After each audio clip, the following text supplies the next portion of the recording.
Thinking about buying a fixer-upper? Thinking about buying a fixer-upper? Homes that need work can be great investments, especially if you can purchase them below market price. But stay away from upgrades that won't add value to the home. If a home needs major repairs to its plumbing, electrical, foundation, or roof, keep in mind that fixing major flaws can really eat up your renovation budget. And these types of renovations hardly ever raise the value of the home enough to offset the cost. When you make an offer, for your protection, it is essential that the real estate contract is subject to an inspection clause. An experienced home inspector can give you a detailed and unbiased report on the home's condition.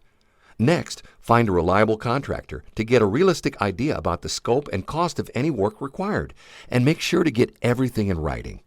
If you need additional cash to fund your renovation, there are a variety of loan types available, so be sure to ask your lender for details.